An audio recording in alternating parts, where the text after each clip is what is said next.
Dolphins are back on that emotional roller coaster we all know so well down here in South Florida. Miami went into last week's Lions game with the best start since 2003, but left Detroit mauled by the Lions and a 2016 loss. The Dolphins now have a quick turnaround to Thursday night's nationally televised game against the Buffalo Bills. You know, this is the same Bills team that beat the Dolphins 29-10, so it'll be interesting to see what happens this Thursday. Not exactly the same. They've got a new quarterback. Tomorrow's game will let the world know which one of these two AFC East teams are playoff contenders and who is the pretender. We'll go over that question and a ton of other topics on this week's X's and Omar, and we're going to also have a segment of your questions about the Dolphins' future this week, beyond this Bills game.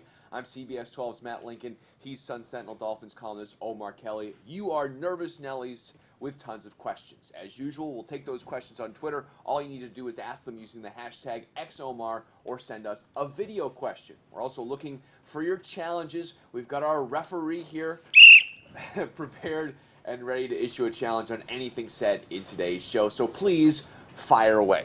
Sunday was the second game of the season where the Dolphins defense had an opportunity to seal a victory but came up short. Once the Fins offense stalled in a critical 3-and-out, the defense was given a 16-13 lead with just over 3 minutes left in the game. All they needed was a 3-and-out to end it. Or they could have held the Lions to a field goal to force overtime, but the Lions put together an 11-play, 74-yard touchdown drive that ended with Matthew Stafford scrambling to find Theo Riddick in the back of the end zone. Omar, lots of things were wrong here at the end, but what happened here? I mean, if you really break it down, it starts with the fact that the offense, the defense did produce a 3-and-out and gave the offense back the possession with 4 minutes left. And what you have in the NFL is called a 4-minute offense. Mm-hmm. It's supposed to be designed to kill 4 minutes. Unfortunately for the Miami Dolphins, that 4-minute offense has been horrible all season because teams know how to play it. You know why they know how to play it? Because Miami's entire offense is a 4-minute offense. So, the Dolphins had a 3-and-out. They ran on first down, gained 5 yards with Daniel Thomas' run. Then, Damian Williams chose the wrong hold, got 0 yards. The Dolphins were flushed. Ryan Tannehill had to throw on third down because you have to throw to get the first down. Ryan Tannehill was flushed out the pocket because of pressure Dallas Thomas allowed, and incomplete pass. Mm-hmm. Then you give the ball to the defense, and all they realistically need is a 3-and-out to repeat what you did the previous drive. And we're talking about a defense that had held, before that drive, had only allowed 1 third-down conversion to the Detroit Lions. What do? They allowed 2 third-down conversions. They allowed some critical passes to Calvin Johnson and Golden Tate. Matt Stafford drives his team down the length of the field. He's already in field goal territory. But you know what? The Lions are an aggressive team, and they go for the touchdown and not play for the field goal. The question is, would Joe Philbin have played for the field goal? That's a good question. Yeah, I think at that 4-minute mark when the Dolphins got the ball back, I think we all got that feeling in the pit of the stomach. You got a little queasy like Joe. Just like the Packers game. It feels or like the Bills game the year before. You got a little queasy. That's my nickname for Joe Philbin, DJ Little Queasy. And that's really what the situation is. The question is, why aren't the Dolphins trying to be more aggressive in their 4-minute offense? They know they're not a good running team. Or they are a good running team, but they're a finesse running team. They can't run with power. Mm-hmm. And yes, in fact, I'm proud of Daniel Thomas because he did gain 5 yards on that first down play. Right. And that's against one of the toughest defensive lines in the NFL. And Ndamukong Suh, they ran that right at Ndamukong Suh. Mike Pouncey blocked it. They got 5 yards. The problem is on second down, why did you run instead of throw? However, I did a film study, and that play was a QB read option. Ryan Tannehill's choice. Mike Wallace was there on the quick hitter that he could have thrown a lateral pass horizontally if they read it right. They had 2 blockers in front of him. But what Ryan Tannehill chose to do was he read the defense and he did what he was supposed to do. He handed the ball off to Damian Williams. If I were Ryan Tannehill, because I would be an aggressive quarterback, if I were Ryan Tannehill, I would have thrown that pass to Mike Wallace. Well, and I hate to second guess because that's not what I do, but I think that those plays are just as effective, if not more, than the Dolphins' running game. In my opinion, there's no shame in going to Detroit and losing to a tough Lions defense. That team, great, really very good quarterback. 7-2 right now. One of the best teams in the NFL. The way they lost it. I mean, if you look at the situation right now, the Dolphins are 5-4. Mm-hmm. They've lost 2 games And 2 games to the Green Bay Packers, Detroit Lions, 2 of the best teams in the NFL. Arguably, you would say 2 of the top 8 teams in the NFL. And the Dolphins lost it because their defense, which is the strength of the team. Remember last week when we were talking about how that defense was elite? Well, the defense, the strength of your team, gave up those games. Right. So you've got 2 losses on this team that belong to the defense. Clearly, they can play better. Clearly, they should play better. No, I disagree. I wish I had challenged. I got to challenge you. I think you look at both of those games and you say it's equally on the offense or the defense because under 4 minutes left, both the offense and the defense had an opportunity to win the game for the Dolphins, and neither one did. Here's my problem. If you are an elite defense, and we talked about it all last week, we've talked about it all this season, you're an elite defense, ideally, your team should be able to give you a lead with 4 minutes left in the fourth quarter and say, deliver me a victory.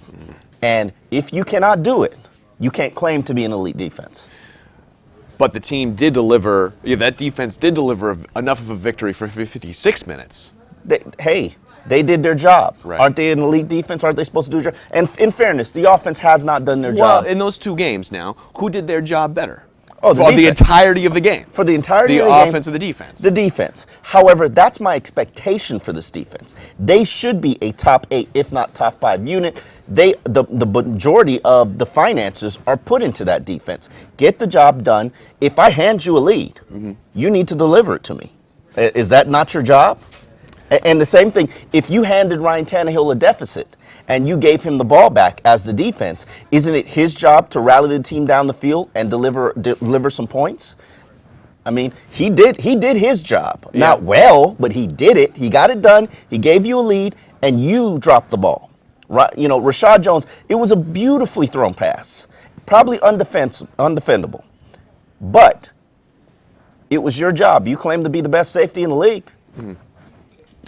There are many, many plays that can determine a game from the beginning of it to the end of it. Not all the plays that happen in the last 3 minutes. Certainly. So, in my opinion, you don't put that loss on the If Charles defense. Clay would have caught a ball that got knocked out in the end zone, maybe the game would have been different. But, you know, you can't play woulda, coulda, shoulda. All you got to do is look at what the situation that was in front of you.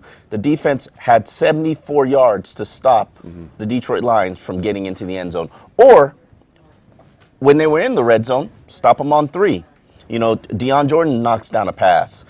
They played some pretty good defense in that stretch, except for probably 3 plays. Right. And those were great throws by Matt Stafford. And I gained a lot of respect for him, as I also gained a lot of respect for the Detroit Lions. I think they are a better team than I thought they were going into that game. That last play, that last touchdown pass to Theo Riddick, I don't know how many quarterbacks can make that Scramble play. to the left. Sidearm throw. I mean, he throws sidearm. We were making fun of him for doing this last week. Remember how he likes to do this thing? Yeah. And that was exactly what beat won the the game. Won the game. All right, Omar, let's go ahead and take some of your questions from your followers. The Beard Man at Just Twigs, you think with Deion Jordan covering Megatron, the staff realizes he's valuable as a coverage linebacker? Funny. It stuck out, didn't it? It was like, oh, is that Deion? You're like, is that 95 on Megatron? This is the role that he played last year, the role that he played against Gronkowski, the role that he played against Antonio Gates. And while he's put on a lot of pounds and has lost a lot of his athleticism, and he's not a very good defensive end, they view his value in the substitution, sub-package roles. Now, the base package features Philip Wheeler, but that's probably the only time Philip Wheeler really plays in the game. Deion Jordan gets these sub-package roles.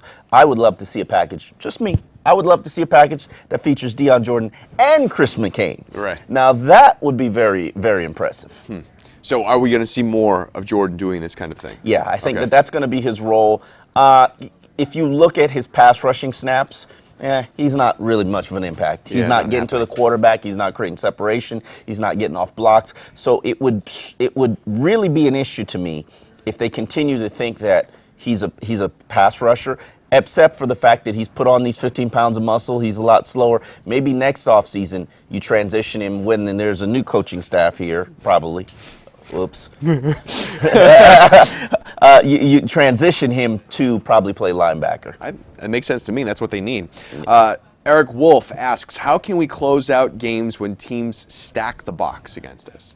As we talked about early in the show, horizontal passes. I think you're going to have to play that game, that style of game against the Bills. You learned on the third series of the offense that, hey, we can't run it in Ndamukong Suh, or we can't, continue to try to attack the strength of their defense. Same problem you're going to have with the Bills. You got to go with the horizontal passing game. Got to give it to those receivers. Hopefully they can give you yards after catch.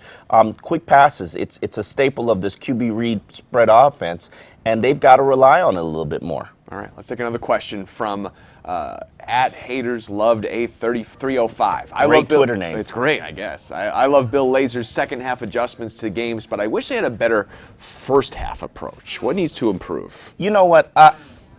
Looking at that Lions game and looking at so many games earlier in the season, I think the Dolphins really want to test out how teams are playing them. And I really think it's a very passive approach to the game plan in terms of they see what kind of defense they're giving you based on your base runs, and then they adjust to it. That's why the Dolphins are the leading third quarter team in scoring team in the NFL. But I think you have to take a more of an aggressive approach on first down. Not just first down, but in the first series, second series, first quarter of the game. I would try to do a hurry-up offense. I would try to spread it out and throw a couple games like you did in Oakland to get Ryan Tannehill into a rhythm. Run the read option to get him into a rhythm. Throw in a trick play. Throw in a deep pass, even if it's not successful. Try to be a little bit more aggressive early in the game, and maybe you'd have better results. All right, the Dolphins suffered a pretty big loss. They're on a short week, and they have some serious injuries. Brandon Albert suffered a season-ending right knee injury against the Lions. Rookie Juwan James will now move to left tackle, starting at that position for the first time in his career, college or pro career. Is James ready for that responsibility, and how does this shake up the offensive line as a whole? He's definitely ready. I mean, if you really think about how you began last season with Jonathan Martin as your starting left tackle, I could tell you Juwan James is light years ahead of Jonathan Martin. Talented, tough, great as a run blocker, which is something that I didn't expect. Reliable. It's probably going to take him 2 or 3 games to get comfortable switching everything, going to a different side. Juwan James isn't the problem to me. The biggest issue is this is going to be the 5th offensive line that the Dolphins put out on the field for various reasons, injuries or the addition of Mike Pouncey, and the comfort level is going to be a little bit off. Shelley Smith's going to be in there at left guard. You've got Samson Sattelli at center. You got Mike Pouncey at right guard. Those 2 positions are stable, but now you got Dallas Thomas there at left tackle, and he's going to be responsible for blocking Mario Williams, who is probably the baddest defensive end in terms of toughness that there is in the NFL. So that's going to be a major challenge. I'm more concerned about Dallas Thomas as opposed to Juwan James. Is it too early to call, looking at what the Dolphins needed, the draft pick of Juwan James, an A draft pick, an A plus, somewhere in that sort of vicinity of what the defense needed and how he's performed? I think he's a sensational draft pick. A lot of people, I just wrote a column about that last week, where a lot of people said that Juwan James was a reach for the Miami Dolphins, that selecting him where they did, in the middle of the first round was a reach because he was projected as a 2nd or 3rd round draft pick. However, he's addressed just about every need, and now he's stepping into an even more important position, left tackle. Losing Brandon Albert is not going to be easy. Brandon Albert was, in my mind, the team's MVP of the season. He was sensational against the run. He was excellent against the pass. He was a leader on the team, an emotional leader. You are losing a lot. Yeah. When now the emotional leader of the team is Mike Wallace and Mike Pouncey. So you go from having 3 to 2. That's going to be huge for the team to overcome. So, I don't underestimate it, but Juwan James has been an excellent pick. Jarvis Landry has been an excellent pick. Now, to me, I think the key is, Billy Turner. Will Billy Turner have an opportunity eventually to play either at tackle or guard? I think he's a sensational pass blocker. Run blocker. I think he just moves guys. He gets under their pads and he just moves guys, which is why he was the Dolphins' 3rd round pick. The question is, has he improved enough as a pass blocker to get the job done? And we don't know that yet. This is not a good week to have offensive line injuries. Probably the worst. So what is the key to putting together a respectable showing, a respectable game against Buffalo? They have a 3-game winning streak. It's been ugly for the Dolphins against the Bills. We've talked about it on this show. They just match up the Dolphins match up poorly against the Bills. Ryan Tannehill is 1-4 against the Buffalo Bills. So is Joe Philbin, by the way, since they coincide together. What I did find interesting is that I went into the game and I studied it and I looked at some of the film and I looked at some of the breakdowns. And I thought first downs would be the key. And I thought first downs were the reason that the Dolphins struggled against the Bills in the previous loss. But truth be told, the Dolphins had 35 first downs in that game. Wow. They had 10 plays where they had 10 or more yards on first downs in that game. They averaged 3.7 yards on a run, on a first down run in that game. So first down isn't the issue. I think the issue is they've got to do better on third downs, and they've got to do better protecting the quarterback on third downs. I think more max protection on third downs, on downs that are 8 yards or longer. You got to keep Deion Sims in. I think that before he suffered his toe injury, I thought that Deion Sims was probably, outside of Jelani Jenkins, the second most improved player on the Dolphins team. He is a dominant pass blocking tight end, dominant run blocking tight end. And I'm glad to see that he's going to be back. He's probably going to be playing in Thursday night's game because you're going to need him for Mario Williams. And Dallas Thomas is going to need that help. And for all of us who love offense, he also has shown that ability to pass block, and then fake it, go out, and make a big play. Definitely. And, to me, this game is going to be on the tight ends. Charles Clay has to step up and play big. He's been playing better as the season has progressed, as his knee has gotten healthy. I don't think it's ever going to be completely healthy, but he's healthier now. And then Deion Sims, getting him back is going to be critical to the success of this team. And this is a pivotal game. This is a very big game. Well, a possible key to the game is the next question for Omar. Mark asks, why don't the Dolphins run Tannehill more in the red zone? We talked about the issues on third down. Also, the issues have been when they get to the red zone, actually getting into the end zone. Yeah. I mean, we talked about the red zone so much this week, and there's good reason why. Because, strangely enough, the Dolphins have had 43 opportunities in the red zone, which is more than 43 trips in the red zone, which is more than any other team in the NFL. So the offense is moving. They're getting there. The problem is their efficiency level. They're only converting about 40% of their red zone opportunities, turning them into touchdowns, and that's just not good enough. And why doesn't Ryan Tannehill run more in the red zone? It's because the red zone is so compact. It's closer, it's more yardage. So Ryan Tannehill only runs when a linebacker doesn't keep his gap. And those QB read option plays don't work in the red zone. Right. So you're going to have a fullback, a lead blocker, a power rushing attack. And the Dolphins don't have that. And your big back, Daniel Thomas, he's got to play big in the red zone. So could you roll Ryan Tannehill out and have him dive for a first down? Absolutely. But then we go back to the question that we argued about last week, which is he going to last for 16 games? Right. And this is going to be one of those games where he might not make it out alive. Right. Well, maybe not. I was worried about, after that first set of downs, I was worried about Ndamukong Suh taking his head off. I mean, he left that Lions game with a sprained ankle and a bum. His throwing shoulder is hurt. So this is the marker. This is the game right now. Or if he can survive it, if he can make it out, and especially if he can make it out with a victory, he might be saving jobs. Well, it's a tough test for everyone playing in this game. Absolutely. With the short rest. Albert not the only big-time loss. Cortland Finnegan is likely not going to play. He hasn't practiced. We don't believe he's going to play. That's what you get with these Thursday night games. There is no time for recovery. Dolphins didn't even practice. They just ran through plays and dummied up plays. They couldn't even practice amongst each other. And 2 practices like that, 3 walkthroughs. It is what it is, but it's the same thing for the Buffalo Bills, who actually have to get on a plane and come down here. I mean, I'm sure they're enjoying leaving Buffalo, but it's a situation where that's why I like the Thursday night games to be divisional games, because your divisional opponents. Ryan Tannehill doesn't have to break down film to know what the linebackers and the defensive line likes to do on third downs. He knows because this is the team that he plays. The wide receivers don't have to know Leotis McKelvin, what type of style he plays, or Stephen Gilmore, what type of style he plays, because they've already broken down the film. They've already studied it. So these Thursday night games being divisional games are key to me, but it's going to be sloppy football. It always is sloppy football. It always is. So Finnegan not going to play. Yes. As bad as it is to not have a full offensive line against the Bills, having one guy down on in the defensive backfield, not a terrible thing against this team and Kyle Orton. Well, tell me, can Jamar Taylor handle this? Are we going to see Kyle Orton picking on Jamar Taylor all night? Kyle Orton can't pick on anyone. Okay. Let's That's get the that point, out of right? the question. I mean, that's the yeah. point.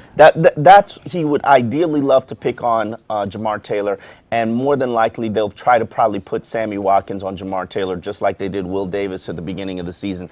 It's time for Jamar Taylor and Will Davis, those second-year cornerbacks, to prove why they were second and third-round picks, to prove that they can play, prove that they can be reliable. I mean, realistically, the Dolphins moved on from Nolan Carroll in the offseason, allowing him to sign for a, $2.5 million deal with the Philadelphia Eagles because they said these young guys are going to be ready. Well, okay, we've invested all this preparation time, all this practice time. You've been redshirting for a season and a half. Will has played a little bit. Jamar has played a lot too as well. It's time now. I mean, you've basically had 18 games to prove to us that you're ready to learn, to develop. And Jamar Taylor is a very good student of the game. And I will say that. And I think Will Davis has great instincts for the ball. He's not really a tough player. But this is your opportunity. If you want to prove that you're an NFL player, time is now. And we've definitely got to the point now where I think teams are realizing that they should probably stop throwing to the other side of the field. Yeah, hey, Brent Grimes isn't complaining, and neither is his wife, Miko, because they're just collecting balls. They're going to need a new house to fit all those balls. 5 interceptions. He's on his way to a Pro Bowl, another Pro Bowl season. Brent Grimes is without a doubt one of the premier cornerbacks. I think a top 5 cornerback in the NFL. Hopefully he gets his due and teams start to leave him alone. We'll see. All right, let's. We got. Okay, nice Yeah, catch. thank you. So, Omar, I'm not entirely sure who you said was the toughest pass rusher. However, Israel Castillo disagrees. He says, challenge. J.J. Watts is the toughest pass rusher. He is correct. I will correct my statement and say the toughest 4-3 pass rusher. J.J. Watts plays in a 3-4. I sort of separate them. One guy plays in a 3-4, one guy plays in a 4-3. J.J. Watts is without a doubt probably tough. I think Cameron Wake is no slouch now. Cameron Wake's a bad boy. Question is, he didn't get a sack against Buffalo. In fact, he only got 1 tackle against the Bills. Now, a lot of their quick passing games impacted that, but we'll see. We will see. So here's the point, though. That defensive line really gave the offensive line for the Finns trouble. What do they do to keep Tannehill upright, to get some holes and run the ball, to not have that defensive line dictate play? I think you got to go horizontal. You got to roll out. Now, the rollout in play action only works when you're running the ball effectively, so you can't abandon the run.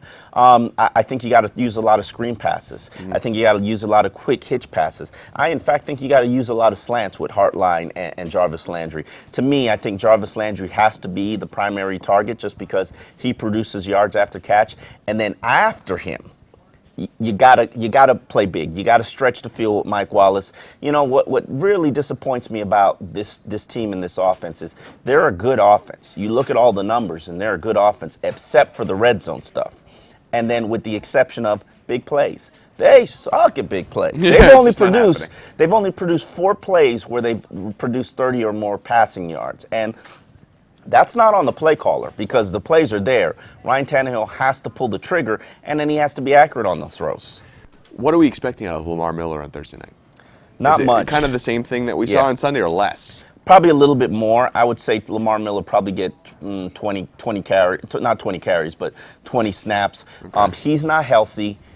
The reality is this is an injury that he's had since he was with the University of Miami. He actually played with it at the University of Miami, but it limits what he can do in terms of pass protection and in terms of catching passes. So realistically, you're only putting on the field when he's running. So that telegraphs what your offense is.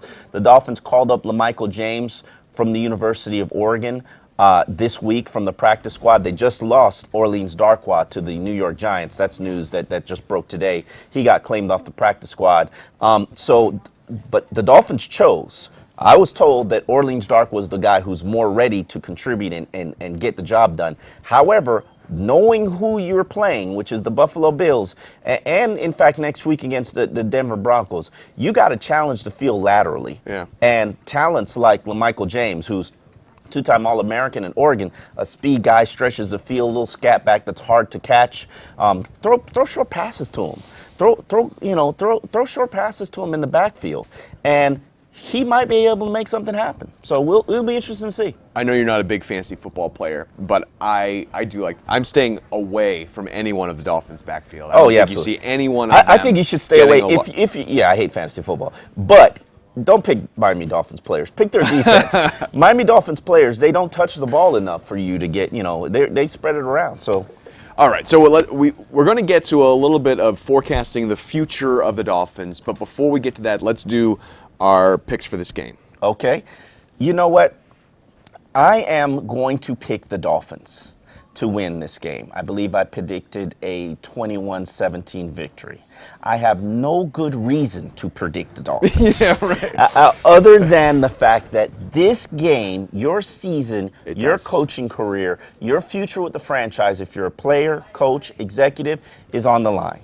It really is. This is it. Because if you lose this game, you're 5-5 heading into the final stretch of the season, which features three tough opponents in Denver, Baltimore, and New England. 2 of those games are going to be on the road.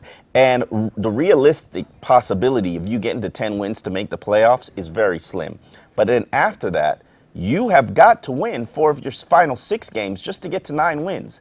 And Steve Ross, the Dolphins owner, said at the beginning of the season what he's looking for is progress from this franchise. He's not looking for excuses.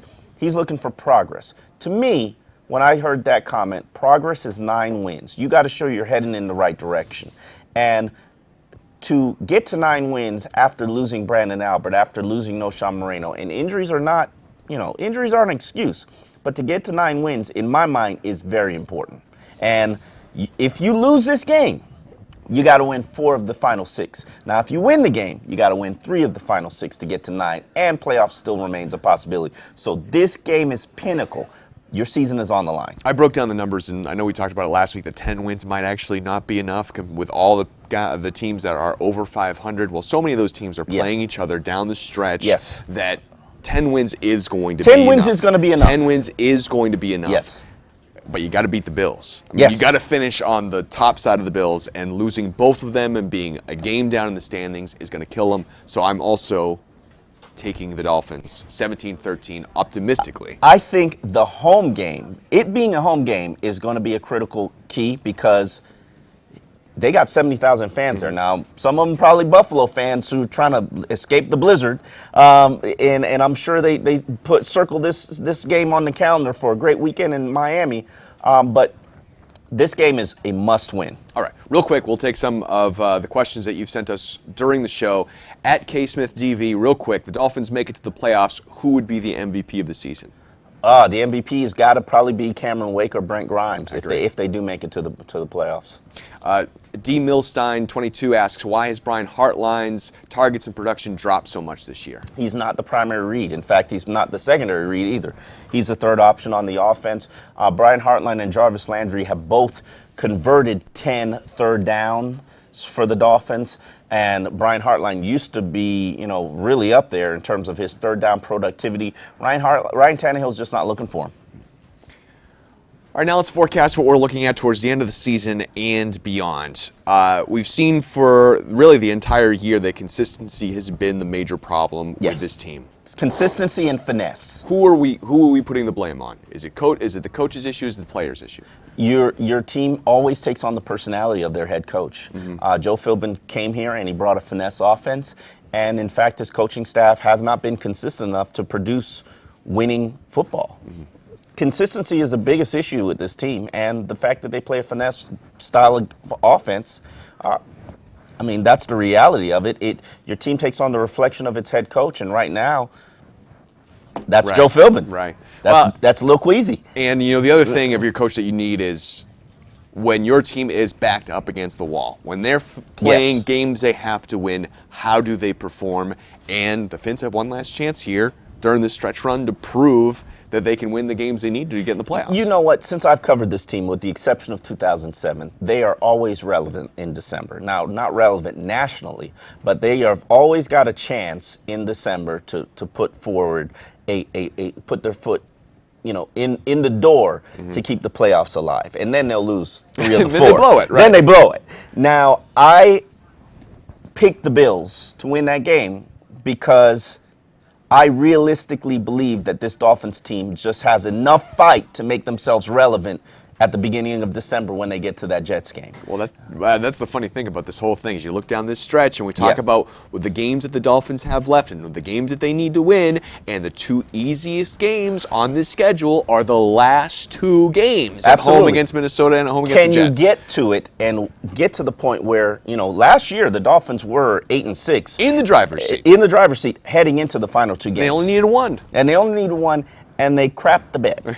Now the question is, you've got Denver at Denver. You've got New York at New York. Then you host Baltimore. Then you're at Baltimore. I think that at New England. Then you're at New England. I think that stretch of games is murderer's row, and you will find out exactly who you are as an organization and as a franchise. Once we get to that New England game, we'll know if Joe Philbin's here to stay or if he's going to be out the door. Unless they blow the last two games again. Oh, true. There could be a great spot to blow the last two games. Unless the salary cap jumps up another $10 million, it appears the Dolphins will have to do some belt tightening after the season's over. So at Rudy, July 2 asks, who are the future wide receivers? Who stays and goes? He thinks that Hartline is a goner. You know what? That's a good question from this standpoint. The Dolphins have some players. Every year you look at your roster and you say whose salaries are far more than what their contribution is to the team. There are four players that you can identify right now. Donnell Ellerbe, who the team has already moved on from. He's going to be on the books to make $8 million. Gone. Philip Wheeler, who was a major, colossal mismanagement of free agent money. Gone. You've already got two replacements on the team in Deion Jordan and Jelani Jenkins. Jelani Jenkins already placed. Yes. Jelani Jenkins has already placed Donnell Ellerbe, but Chris McCain can replace Philip Wheeler. Okay. You can go draft another one to fill that void. And then you've got two receivers, Brandon Gibson and the Blankie. If you cut those four players, you're realistically looking at saving $15 million in franchise space, in salary cap space. And that $15 million can help you get a little cushion, get a free agent, sign your rookie class. And unless the salary cap jumps up another $10 million, which some people project it to, you're going to need that cap space. But it's a good idea to be belt tightening anyway. And if you really look at it, this GM didn't sign any of those four players, and it's time for him to probably look at his new team and start to build his new team, if he's still here. We never know. But of that group of four, Hartline is probably the only one who even has a chance of coming back, right? Yes, I think Hartline can possibly restructure his contract, renegotiate. Hartline has his contract is a series of one-year deals. You can probably buy yourself some time. The question is, are they going to bring back Mike Wallace at his $8 million salary next year? He's got a $3 million option that he can opt into, and you don't know. But if you're not going to bring back Mike Wallace, then you probably need to bring back Brian Hartline at a lower salary. Oh yeah, I'm going to say. What would you rather have? Hartline at $6 million or Wallace at $8 million? I know it's not even close, right? You'd rather have Wallace at $8 million. Certainly. The question is, can you find a better receiver to be your number 3? Clearly, Jarvis Landry is developing into the number 1 receiver, if not the number 2 receiver. Mike Wallace is the guy who stretches the field, and then you've got Brian Hartline. Can you find him? I think Rashard Matthews can serve as a number 3 receiver. So business is business. I love the Blankie, but business is business. Right. All right, from the looks of it, who is playing for their future pay or for their next employer the rest of the way? Are there other guys who are on the fringe of sticking around? I think let's put the quarterback aside for a second. Other than the quarterback. Come on, you cannot put the quarterback aside. All right, we'll start with him then. Let's start with the quarterback. Okay, well, I'll let you put him aside. All right. Cortland Finnegan, he's on the books for around $5 million. If Jamar Taylor or Will Davis do step up, you probably won't necessarily need Cortland Finnegan here. But the question is, neither of those two young cornerbacks have stepped up. It's always the aging players that you really look at. Jared Odrick. We talked about it in the previous show. Jared Odrick is on pace to get probably about a $30 million contract. It's probably not going to come from the Dolphins. Who's going to give him that money? And, will the Dolphins make a comparable, respectable offer? I think that he's probably going to be leaving. Then you got free agents like Charles Clay. Charles Clay is not having the year that he was projected to have just because of the knee injury, but his future is is up now, and I think you're looking at somebody who can probably command a $14 to $18 million contract on the open market. So there are a ton of free agents. Louis Delmas is a free agent. Jimmy Wilson. Jimmy Wilson's a free agent. Noshawn Moreno's a free agent. So there are a ton of guys that are probably not going to be returning to this team, especially considering you're going to have to tighten the belt from a salary cap situation. And so signing your own free agents might be tough. Ryan Tannehill. In my opinion, go ahead. He still has the opportunity of these 7 games to earn a contract, to earn a big time deal, if he can put it on his shoulders and play like he's played at times this year. At times. The problem is the other times. Well, that is right. The consistency. Either he's a below 80 rated quarterback or he's over 100. You average it all out, you get a 98.8 rated quarterback, and that's high for him. That's pretty high for him. The consistency is the major problem with Ryan Tannehill. Here's the question that you have to ask, because this is a question that Dennis Hickey's going to be asking himself. Is Ryan Tannehill worth $15 million next year? Not next year, but the year after that. Right. Because in May, as an organization, you have to decide whether you're going to pick up the 5th-year option on Ryan Tannehill. It's not guaranteed, but you're saying to yourself, I'm committing $15 million to Ryan Tannehill. So if you pick that up in May, no matter what you want to sign him to in terms of a long-term contract, that $15 million is on the table. Right. It's not going anywhere. So now to sign him to a multi-year deal, you're going to have to probably commit $30 million to him. He's not that type of player, people. I mean, I would struggle to give Ryan Tannehill a $50 million deal, a 5-year $50 million deal, much less these $100 million deals that these quarterbacks are making. Here's what I do if I'm Dennis Hickey. No matter how Ryan Tannehill finishes the season, I let Matt Moore go as a free agent, and I draft a quarterback in the 1st or 2nd round. Hopefully, I would throw all my chips into the table and try to go get Jameis Winston, because I love that quarterback. Right. Yeah, he's got issues. He's immature.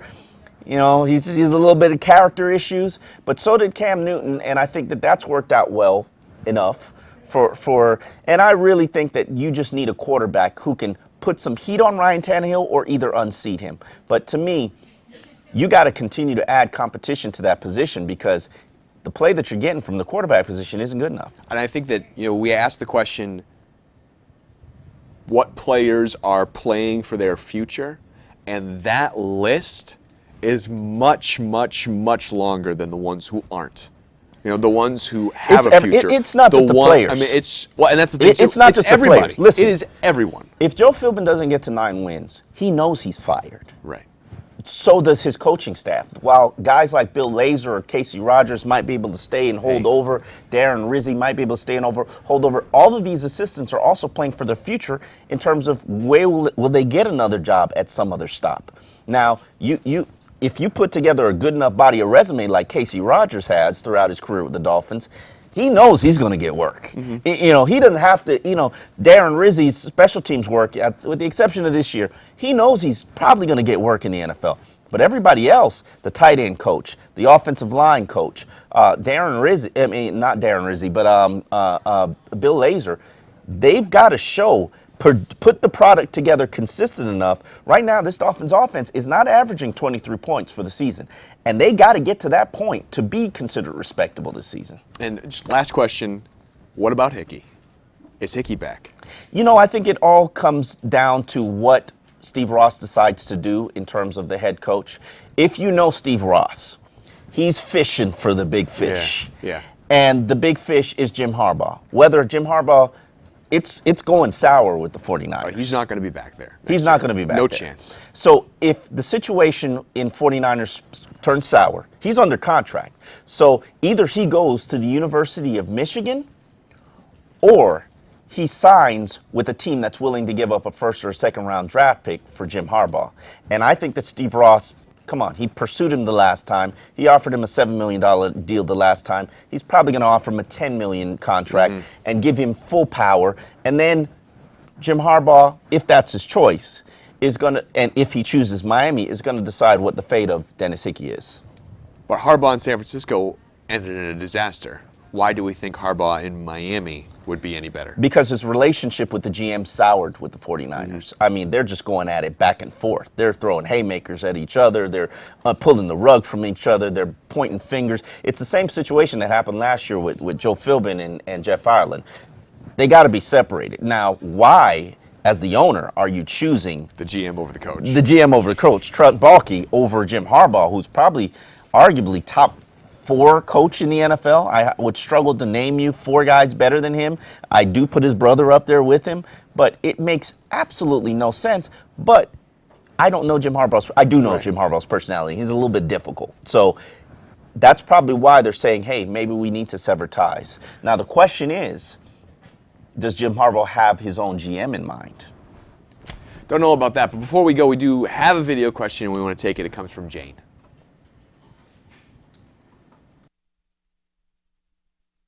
Hi Omar, this is Jane. I want to know what the Miami Dolphins are doing to build their family in Florida.